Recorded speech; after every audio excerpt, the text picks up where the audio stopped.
নিমিষেই শেষ হয়ে গেল কয়েকটি প্রাণ, লণ্ডভণ্ড হয়ে গেল একটি সাজানো পরিবার। নিউ ইয়র্কের আপস্টেট অঞ্চলে কলম্বিয়া কাউন্টির ক্লাভেরাকে এক ভয়াবহ সড়ক দুর্ঘটনায় প্রবাসী বাংলাদেশি কমিউনিটিতে নেমে এসেছে শোকের কালো ছায়া। সোমবার রাত 7টার দিকে স্টেট রুট 9H সড়কে ঘটে যাওয়া এই দুর্ঘটনায় প্রাণ হারিয়েছেন 4 জন। কলম্বিয়া কাউন্টি শেরিফের দফতরের তথ্য অনুযায়ী 29 বছর বয়সী নাজমুল এম রুবেল তার 2009 মডেলের টয়োটা প্রিয়াস গাড়িটি নিয়ে উত্তর দিকে যাচ্ছিলেন। গাড়িতে ছিলেন তার বৃদ্ধ বাবা, বন্ধু ও পরিবারের সদস্যরা।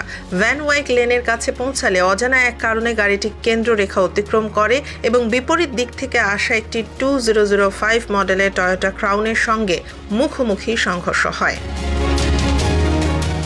সংঘর্ষটি এতটাই শক্তিশালী ছিল যে ঘটনাস্থলেই 4 জন মৃত্যুবরণ করেন। নিহতরা হলেন গাড়ির চালক নাজমুল রুবেল, তার 60 বছর বয়সী বাবা মোহাম্মদ হিরামন এবং 25 বছর বয়সী পারিবারিক বন্ধু ফাহিম হালিম। অন্য গাড়ির যাত্রী 62 বছর বয়সী জুলিয়া রিচিও একই স্থানে প্রাণ হারান।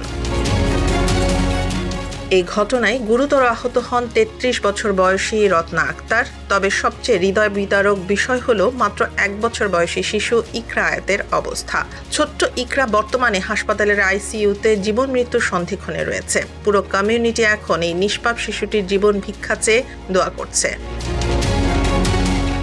কলম্বিয়া কাউন্টি শেরিফের দফতর এবং দুর্ঘটনা বিশ্লেষণ দল বর্তমানে ঘটনার কারণ অনুসন্ধানে তদন্ত চালাচ্ছে। কেন গাড়িটি কেন্দ্ররেখা অতিক্রম করল তা এখনও স্পষ্ট নয়।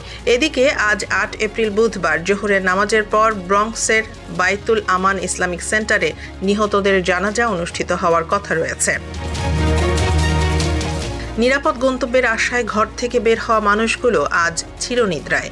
আমরা নিহতদের আত্মার শান্তি কামনা করছি এবং শোক সন্তপ্ত পরিবারের প্রতি গভীর সমবেদনা জানাচ্ছি।